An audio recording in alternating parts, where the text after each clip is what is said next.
Shivshakti YouTube channel ও Facebook পেজের একটি নতুন এপিসোডে আবারও সকলকে স্বাগত জানাই। আজকে চলে এসেছি আরেকটি নতুন বশীকরণ ক্রিয়া নিয়ে। এটিও কিন্তু একটি আকর্ষণ পদ্ধতি, এটি বশীকরণের মধ্যেই পড়ে। আপনার সঙ্গে যদি কেউ কথা বলা বন্ধ করে দিয়েছে বা কথা বলছে না, তার সঙ্গে আপনার আগে সম্পর্ক ছিল, এখানে কিন্তু অবশ্যই সে যেন আপনার জানাশোনার মধ্যে হয়, আপনি তাকে চেনেন এবং সে আপনাকে চেনে, এরকম হতে হবে। এরকম কারোর ওপর করে ফেলবেন না যে তাকে আপনি নাম শুনেছেন বা তার ছবি দেখেছেন, সে আপনাকে চেনে না, এক্ষেত্রে কিন্তু একদমই কাজ করবে না। যদি আপনি তাকে চেনেন এবং আপনাকেও সে চিনে থাকে, তাহলে কিন্তু তার উপর অবশ্যই এই ক্রিয়া কিন্তু করতে পারবেন। যখন দেখবেন কোনো রকম কোনো ক্রিয়া দ্বারা কিছু করা যাচ্ছে না, তখন কিন্তু এর প্রয়োগ করবেন, কারণ এটি কিন্তু খুবই শক্তিশালী একটি বিদ্যা এবং এটি কিন্তু দূর থেকেই করতে পারবেন।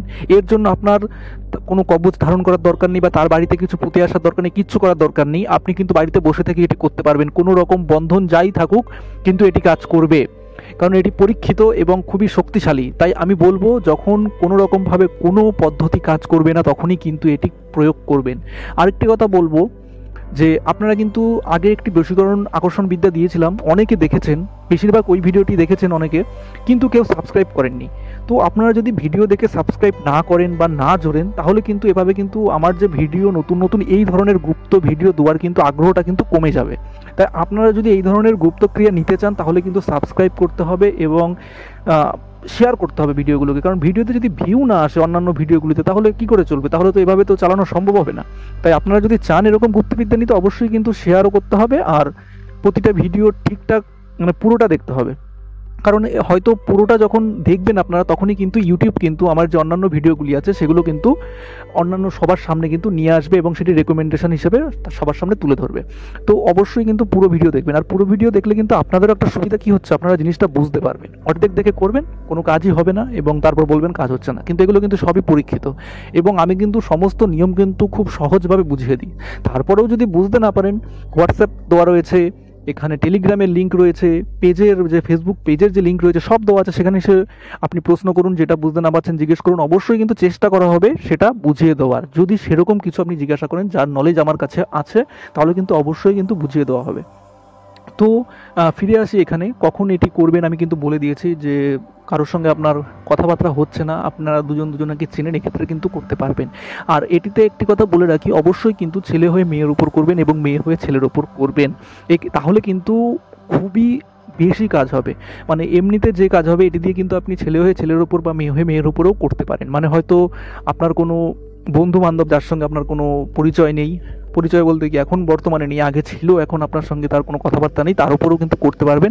কিন্তু যদি বিপরীত লিঙ্গ হয়, তাহলে কিন্তু খুব কাজ করবে, খুবই কাজ করবে এবং খুবই অ্যাট্রাকশন তৈরি হবে আপনার প্রতি তার, যে সে বাধ্য হবে আপনার সঙ্গে কথাবার্তা বলার জন্য। তো বেশি এখানে কথা বলে লাভ নেই। তো প্রথমে আমি যন্ত্রমটা আপনাদেরকে দেখিয়ে দিচ্ছি, তারপর কিন্তু নিয়মটা বলবো। নিয়মটা কিন্তু অবশ্যই ভালোভাবে বুঝবেন, নাহলে কিন্তু কিচ্ছু হবে না, কোনো কাজই হবে না। যদি আপনি ঠিকঠাকভাবে করেন, অবশ্যই কিন্তু 100% কাজ হবে। তো স্ক্রিনে আগে যন্ত্রমটা দেখে নিন।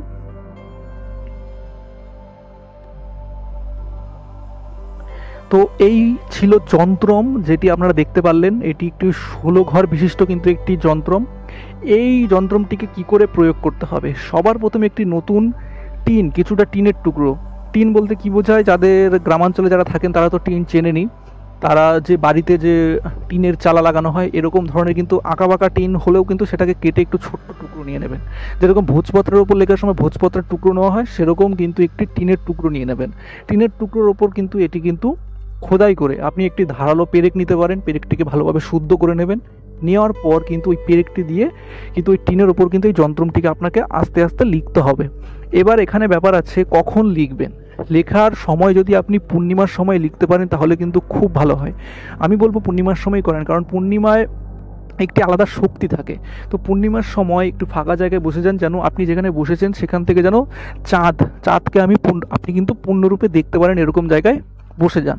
তারপর কি কোন দিকে মুখ করে বসবেন, যেদিকে সেই ব্যক্তির বাড়ি সেদিকে মুখ করে বসুন এবং তারপর সেই চাঁদের আলোয় কিন্তু আপনারা এই যন্ত্রটিকে আপনারা খোদাই করে লিখুন। এবং যখন লিখবেন তখন কিন্তু অবশ্যই ধূপ জ্বালবেন কি দিয়ে?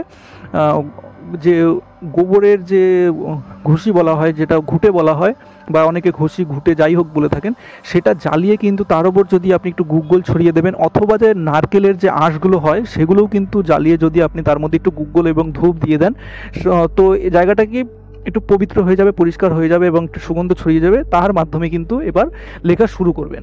এবার লেখা হয়ে যাওয়ার পর কি করতে হবে আপনাকে, এটিকে কিন্তু সর্বপ্রথম যে লেখা হয়ে যাওয়ার পর সর্বপ্রথম আপনি গঙ্গার জল দিয়ে ধুয়ে নেবেন ভালো করে। গঙ্গার জল দিয়ে ধুয়ে নেওয়ার পর গোলাপ জল দিয়ে ধোবেন। গোলাপ জল দিয়ে ধোয়ার পর তার সামনে রেখে একটা কিছু কিছু জিনিসের ওপর, একটা পরিষ্কার কাপড়ের উপর এটি রেখে প্লেটটিকে, মানে পাতটিকে যেটির উপর লিখেছেন তার উপর কিছু গোলাপের পাপড়ি দেবেন। এভাবে কিছুক্ষণ এবার চোখ বন্ধ করে যাকে আপনি আকর্ষণ করতে চাইছেন, যার সঙ্গে যোগাযোগ করতে চাইছেন তার কথা তীব্রভাবে ভাববেন, মানে তার প্রতি ধ্যান করবেন, তাকে ধ্যান করবেন যে সে আমার সঙ্গে খুব তাড়াতাড়ি যোগাযোগ করবে, এরকম একটা ধ্যান করবেন। যতটা সম্ভব করবেন, মোটামুটি 10 থেকে 15 মিনিট ধ্যান করে এবার ওই টিনের পাত্রটিকে কী করবেন, টিনের পাত্রটিকে আগুনের মধ্যে আপনাকে দিতে হবে। এবং আগুনের মধ্যে কী করে দেবেন, একটু আগুন জ্বালিয়ে নিলেন, সেখানে বসে থেকে মোটামুটি তার ভেতর এই টিনের পাত্রটিকে ফেলে দেবেন। ফেলে দেওয়ার পর কিছুক্ষণ মোটামুটি 15 থেকে 20 মিনিটটা জ্বলতে দিন। জ্বলার পর সেই রাত্রেই আপনারা যেখানে রান্না করেন, গ্যাসে কিন্তু হবে না, যারা আর কি বাইরে রান্না করেন তারা কিন্তু যে উনুন রয়েছে রান্না করার, সেই উনুনের যে তার মধ্যে কিন্তু গেড়ে দেবেন, মানে পুঁতে দেবেন, তার মধ্যে পুঁতে দেবেন। আর যারা আর কি রান্না করে না তারা একটি ছোট্ট উনুন বানিয়ে তার উপর পুঁতে দিয়ে প্রতিদিন তার মধ্যে আগুন জ্বালবেন। তার মধ্যে কিন্তু প্রতিদিন আগুন জ্বালবেন। সেদিনের পর থেকে প্রথম দিন কি করলেন, একটু আগুন দিয়ে নিলেন আধা ঘন্টা মতো, কি 20 মিনিট 25 মিনিট আধা ঘন্টা যতটা পারেন সম্ভব হয়। আর সব থেকে ভালো হয় ওই রাতেই কিন্তু ওই উনুনটি আগে থেকে তৈরি করে রাখবেন এবং ওই রাতেই কিন্তু এটি উনুনে গেড়ে দেবেন এবং সেখানে জেলে নেবেন, সেই রাতে জ্বালবেন। তো এটি যদি করতে পারেন আরও ভালো, কারণ প্রথম থেকেই সেখানে রয়ে গেল। আর যদি না হয় আপনি জেলে নিয়ে তারপর উনুনে গিয়েও পুঁতে দিতে পারেন এবং এর উপর কিন্তু আপনি প্রতিদিন সেই উনুনেই রান্না হবে। এবার এখানে কিন্তু কোনো ব্যাপার নেই যে আমিষ রান্না হলো কিছু রান্না হলো, সেরকম ব্যাপার নেই। যদি উনুন হয় তো ভালো কথা, আর যদি উনুন না হয় একটু উনুন বানিয়ে তার মধ্যে রেখে দিয়ে প্রতিদিন তার মধ্যে 2-3 বার চেষ্টা করবেন যে আগুন জ্বালবার জন্য। একটি সকালবেলার দিকে একবার চেষ্টা করবেন মোটামুটি সূর্যোদয়ের মোটামুটি 2-3 ঘন্টার মধ্যে, আরেকবার চেষ্টা করবেন সন্ধ্যার পর বা সন্ধ্যার টাইমে। এরকমভাবে কিছুদিন করতে থাকুন, আমি গ্যারান্টি দিয়ে বলছি আপনার সঙ্গে কিন্তু সে কিন্তু যোগাযোগ করবেই, করতে বাধ্য। তো খুবই শক্তিশালী কিন্তু প্রয়োগ, আপনি দূর থেকে আপনাকে কোথাও যেতে হবে না, কিচ্ছু করতে হবে না, কেউ টেরও পাবে না, আপনি এভাবে কিন্তু কাজটি সম্পূর্ণ করতে পারবেন। তো সকলকে ধন্যবাদ জানাই এইটুকু মতো ভিডিওটা দেখার জন্য, কারণ আমি আশা রাখছি, কারণ এই ধরনের ভিডিও পুরোটাই দেখে সবাই, দেখছি। কারণ আগেও যে একটি আকর্ষণের প্রয়োগ দিয়েছিলাম সেটিও কিন্তু খুব শক্তিশালী এবং সেটিতেও ভিউ বেশি এসছে, কিন্তু দুঃখের কথা কেউ সাবস্ক্রাইব করছে না। তো সাবস্ক্রাইব করুন, সাবস্ক্রাইব না করলে কিন্তু এই ধরনের গুপ্ত জিনিস কিন্তু দেওয়া কিন্তু খুবই মুশকিলের হয়ে যাবে এবং যত সাবস্ক্রাইব বাড়বে তত কিন্তু আরও কিন্তু গুপ্ত গুপ্ত বিষয় কিন্তু আসতে থাকবে এবং আমি আশা করছি খুব তাড়াতাড়ি 1000 সাবস্ক্রাইবার পূর্ণ হয়ে যাবে। এবং এছাড়াও বলে রাখি, যদি আপনারা নিজে না করতে পারেন, কারণ অনেকেই পারে না, অনেকেই পারে, তো আপনারা যদি নিজে না করতে পারেন তাহলে কিন্তু আমাদের সঙ্গে যোগাযোগ করুন। আমাদের মাধ্যমে কিন্তু এই ধরনের এর থেকেও আরও শক্তিশালী পদ্ধতির মাধ্যমে আমরা কিন্তু কাজ করে থাকি। আমাদের কিন্তু যে শ্মশান সফর, সেই পদ্ধতিতে কিন্তু কাজকর্মগুলো করা হয়ে থাকে এবং হোমের মাধ্যমে দূর থেকে কাজ থেকে সব রকমভাবেই কিন্তু আমরা কাজ করে থাকি। আমাদের সঙ্গে যোগাযোগ করুন যে কোনো কাজকর্মের জন্য। প্রতি অমাবস্যা পূর্ণিমায় কিন্তু বিশেষ কর্মের দ্বারা এখানে কিন্তু বশীকরণ, বিদ্বেষণ, শত্রু দমন বলতে এখানে কিন্তু কোনো মারণ, উচ্চাটন এইসব নয়। কেউ আপনাকে জ্বালাতন করছে, আপনি অতিষ্ঠ হয়ে গেছেন, সেই সব জিনিসপত্র কিন্তু নিরাময় আপনারা এখান থেকে পেতে পারেন। এবং নবগ্রহ কবচ বলুন বা ব্যবসায়ী কবচ বলুন, মহামৃত্যুঞ্জয় কবচ বলুন, যে কোনো ধরনের কবচও কিন্তু এখানে পেয়ে যাবেন। তো আবারও দেখা হবে একটি নতুন ভিডিওতে। দেখা হবে এই কারণে বলছি, কারণ খুব তাড়াতাড়ি আমার কিন্তু যে সেট আপ, কারণ আমি সামনে বসে থেকে সব প্র্যাকটিক্যালি দেখিয়ে বুঝিয়ে দিতে পারি, সেরকম সেট আপ আমি খুব তাড়াতাড়ি কিন্তু তৈরি করছি এবং তার কাজ চলছে। তখন কিন্তু আমি ভালোভাবে দেখিয়ে বুঝিয়ে কিন্তু কাজগুলো করে দেখিয়ে দিতে পারবো। তো আবারও দেখা হবে নতুন ভিডিওতে, ততক্ষণ কিন্তু সকলে ভালো থাকবেন। নমস্কার।